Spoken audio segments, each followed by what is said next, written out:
Hello viewers, welcome to my channel Science to Technology. In today's show, Camera Tuesday, we're gonna talk about Nikon Z 24-70 f2.8 S Mark II. So let's dive deep into it. Now you will keep hearing about this lens 24-70 f2.8. Does not matter which camera body you buy. Does not matter whether it's whether it's a Panasonic, Sony, Nikon, Canon. Does not matter. It will be there. Heck, it will be there in Leica also. So you have to understand, it's one of the what we'll call holy trinity lens. The idea is the very early days, as in like 1940s and 50s, there were like a lot of boom events happening that started to turbocharge optics industry. And that time, optics was very clear. You could make a zoom lens, but it would be kaput. Quality will not be good. And that time people had like, if you want quality, you gotta buy prime lenses. The end. The end. That was the early days. However, with a lot of development in glass formulation and technology and mathematics and physics, we figured out how to make quality zoom lenses. And these three lenses started to become like a system where you can just buy and forget about it. As in, if you have these three kit in your bag, 99% of task can be taken care of. And in that, basically these two lenses are the GOAT, so to say. So 24-70 f2.8 and 70 to 200, meaning these lenses are what we originally started to be prime killer or prime remover. So the idea is, meaning if you have this lens, this will be good enough where you no longer need, oh, I wish I had a prime. Like, of course, prime will give you better, but this was so good that it's like, yeah, is it really worth the hassle?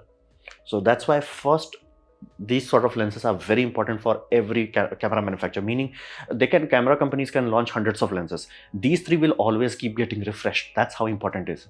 Like you can have like, oh, I wanted that lens, company will refresh it like 8 or 10 years later when they have, oh, we forgot to refresh that lens. This every 6 years, boom boom boom. So very important lens, and it's a first pro lenses for many people. Pro as in like, you have this to make money, and people do make money from this. So in that sort of context, like a lot of people buy this as their first proper glass, so to say, like big money kind of deal.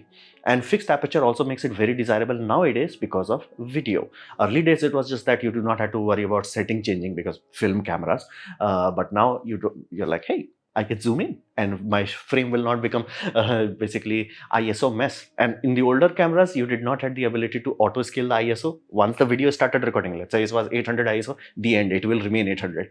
Now you can do live real-time correction and all that. So basically, in the old days, you could easily find out who was using cheap lenses. Like the moment they zoomed in, it became darkened like handycam. Ah.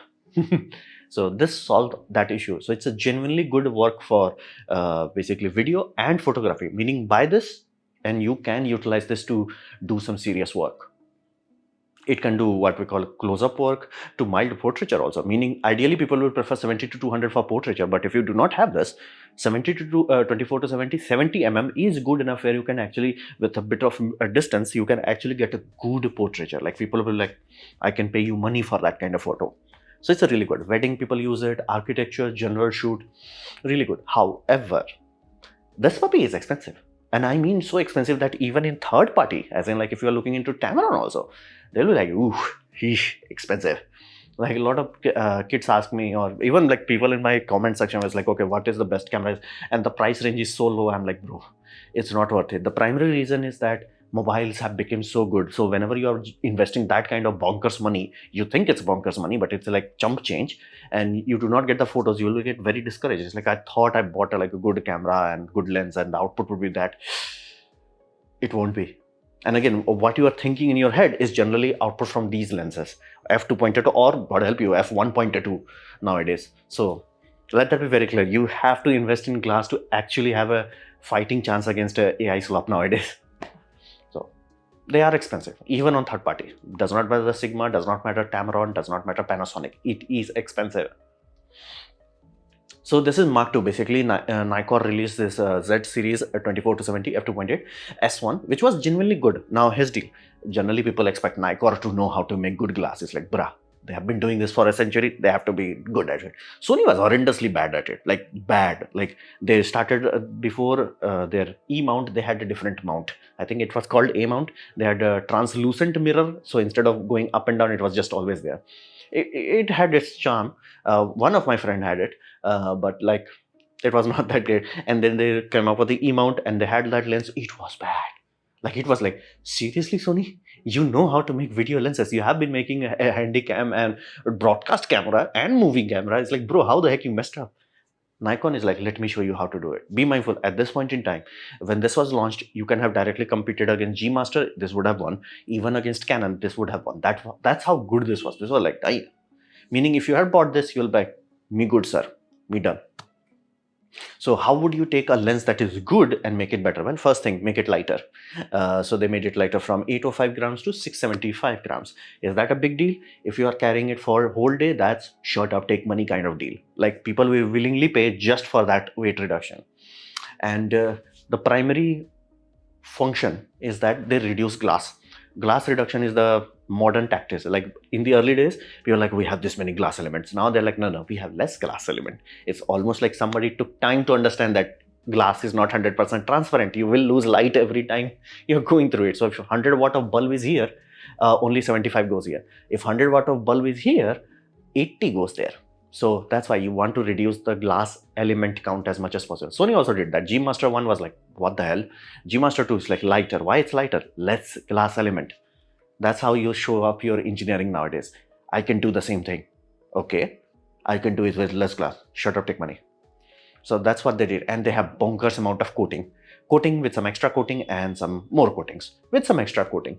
Like I looked into the coating breakdown. It's like, yeah, it just have coating with extra coatings. It's like somebody was personally pissed off because of the internal reflection in this. All lenses have that, some more, some less, but I think somebody was personally offended by it. So internal zooming.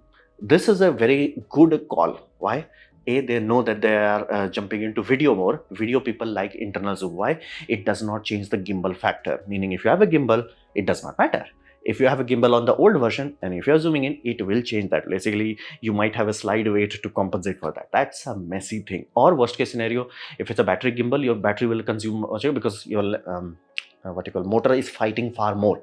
So video people love internally zooming lens, and people who do outdoor, they also love internal zooming. Why? Because you have to understand, when you have a gasket, they wear out. No matter how good they are, eventually they will wear out. So having this, and again, lenses are not something that people refresh every few years. So they might be like using it for 10 years or something like that. So having something that will wear down is like suboptimum. Let's just put it that way. Internal, don't worry about it. Much better waterproofing, much better dust proofing, much better fungus proofing. Meaning if you have that puppy, the likelihood of you having to worry about that goes down drastically, especially after a few years. So people love that. From weather sealing point of view, GG. From a gimbal point of view, video people point of view, shut up, take money. Much faster autofocus lenses. And how the heck they're improving autofocus? The old days, like how my this DSLR lens has that, there is a motor. Then they started to have piezoelectric. This puppy has what we call Silky Swift voice coil motor. I'm like, could not find something weirder name. The idea is almost like how a speaker coil moves, is something like that. And the key is, this one was fast. This is snappy, as in you do not have to. Right now we have reached a point where the autofocus is not limited by the algorithms. The phase detect algorithm we have, it knows where it's supposed to focus. If it knows like, okay, I need to focus on that, it knows that it has to focus on that. It knows how much it has to move the lens, and it's literally waiting like this. Come on, lens, element, move. It's literally waiting like that. Like if you want to understand it in real time, look into Fujifilm latest body, bit older lenses. Like the autofocus algorithm is like, bro, I know what I need to do. I gave the command. Lens is like, bro, take your time, bro. I'm moving, bro. Chill, bro. It's almost like it reminds me of my old DSLR. So this sort of mechanism just makes it super fast. Let me be clear, this was not slow. It's just that this is far snappier. Meaning if Nikon released, let's just say, a global shutter camera, this puppy is like, I got this. I got this. So that's the whole point of Silky Swifty voice coil motors.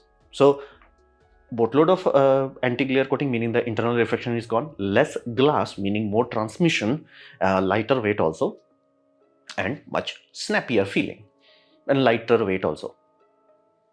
So what about the performance? That's the spec. What's the performance? Flat out, Mark 1 was good, so they did not tamper with it. And Mark 2, it's bit better. Let them be okay, because Mark 1 was that good. And picture quality, side by side, you will not be able to tell in certain scenarios. Specifically, if you're directly shooting at the light, you'll like, I can tell the difference. Like flat out.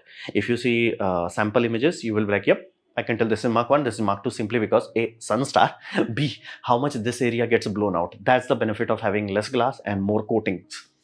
So autofocus speed is really good. Again, it will show up if you are going, if you're doing that, you will feel the difference. So that's there. Very minimal focus breathing, which is like, they put some effort into it. Now, again, I will not say zero, but very minimal. Like, you do not have to worry about it. 11 blade aperture rather than having 9 blade, they went to 11 blade system. Now, does that matter? Yes. Not for the material you are focusing, but for out of focus bokeh, it matters. Basically, the more the blade, the better. But again, it does increase cost, doesn't make it more slow and all that. So people generally do not, like, there is always a balancing act. If you really want rapid 7 blade, if you're like, okay, that's 2 cat eye output, you're like, okay, let's go to 9. And this, they are like, okay, 11. So it's always a balancing act. You win some, you lose some. Like 11 will give you those sort of star spikes. Some people like it, some people don't. It's artistic choice, but they did that. And great against bright light shooting. That is the biggest difference between Mark 1 and Mark 2. Now let that be clear. It was not that Mark 1 could not shoot. It was just like, it could have been better. This is like, it is better. So that is there. And the main benefit that everybody is happy about is like, if you buy Nikon ZR, you can have this lens and just shoot all day, photo and video, and you will not get tired. So performance is good, like really good. So the most important question, for whom should you buy? Well, it is expensive, that is very clear. And I am annoyed by the fact that specifically in this basically mirrorless era, all companies are like, hey, let's remove the autofocus, image stabilization thing from lens, which is lame. Like, isn't a lens only can give you 2 axes, as in like, only 2 axes, it can only move in that dimension versus having 5 axes in your sensor. That is true. You can't do rotation correction on a lens, but lenses have certain abilities of specifically micro jitters. So if you have a camera body that is shaking, sensor can only go so far. Having lens and sensor moving, that's butter. That's like the best you can do. And again, Panasonic mastered this technology specifically with their Micro Four Third and OSS. So if you took Panasonic's telephoto lens on a boat with a telephoto lens which has image stabilization and a sensor that has image stabilization, it would give you rock solid performance on a floating boat. That's how good it was. Physics, it's just like you cannot move things very fast, and sensor does not have that much wiggle room. Lens has some wiggle room. Add both of them, it compounds it.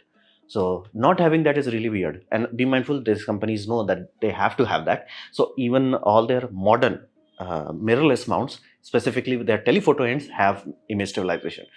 Not having this for this expensive price, and again, I could have get that like Mark 1 product, they did not do that, but Mark 2 they could have added it because price jump is huge. So that does bother me. But again, I can't be too angry because neither Sony does that nor Canon does that. So I'm like, So what does this mean? This simply means Mark 1 is good. At this point in time, this is the same website I'm using for all lenses. It's 1,70,000 and this is 2,07,000. So significant difference, 30,000 difference. So at this point in time, you have to justify, can you jump to this or not? Because again, that 30,000 could mean a lot of things. It means extra memory card, extra batteries, extra tripod, extra flash lamp. And trust me, all of those things will improve your photography more than having this sort of thing. Having extra battery means you will actually take more shot. More shot equal more golden shot. So that is there. And again, this was not bad. Like, I will not say ever that about Sony's G Master 1 lens. That was like, who the heck designed it? Like, I think they went cuckoo with that, but this one is really good. You can still buy it. So you have to justify the price. If you're like, hey, I'm loaded, I don't have to worry about it, have fun with this. And it is a definitive upgrade and what you call good tool, meaning if you are going with specifically Nike red cameras, having this sort of system is like, shut up, take money. It's really good for that. But be mindful, there are alternatives. As in, I always say, never look at the price of the camera body, look at the price of lens ecosystem. So this one is cheap, but Sony's Mark II lens is also cheap. As in, 24-70 f2.8 G Master 2 is on 1,75,000, almost similar price as this. And if you look into Canon 24-70 f2.8, that's 1,88,000. So yes, you have to make that sense. I'm like, okay, I will look into Tamron. Cool, awesome, but please look into the price. And specifically with Tamron does not make direct copy of these because they have a partnership agreement. Meaning instead of making 24-70, they will make 27-77, something like that. They have to offset it. They cannot make direct copy. Sigma can. but again Sigma has higher price, so you have to be very mindful, sit down and calculate the lens price, specifically the whole ecosystem. So if you can justify the price, and it's a good tool, flat out. If you are one of those people who are like, okay, I'm getting into system, I'm making a decision that I'm going to go with Nikon, getting into this may make sense. If you're like, I'm doing it as a hobby and I have no intention of just upgrading my body again and again, this would be fine, and you're going to get good work. And be mindful, having extra battery is far desirable, having extra memory cards far more desirable than, okay, my lens is bit more autofocus snappy. It's like, yeah. So be sure of the price before you select the body. Right now, this is a very good deal with Nikon ZR, and this you can get a really competent system for video work ASAP. Like, buy this, done, go home. You can also do that, but again, I'm genuinely being disappointed with Sony's body prices. While their lenses are good and bodies used to be good, it's just that the price is not coming down. So right now I feel like I'm really preparing myself for disappointment for A7 Mark V. I was saving money for that. I'm gonna buy that if it's good. If it's not, then I will generally look into some other things, or maybe some other model. But right now, all the leaks are making me lose hope. And Canon also has genuinely very good camera body for very low price. And with this lens price, you can have a good experience. Like a Canon EOS R8 is really good. So please be very mindful. Do not just jump into it. Make sure, justify it, validate it, then jump. So this was my presentation on basically Nikon's Nikkor Z series lens S Mark II. Hopefully you have liked it, learned from it. In that case, please click the like button, share it amongst friends. That will help me out. If you didn't like it, didn't enjoy it, I urge you to press dislike, press it twice to show me disappointment. Please leave a comment because I do try to reply to all of them. Subscribe, press the bell icon if you're free, and as always, thanks for watching.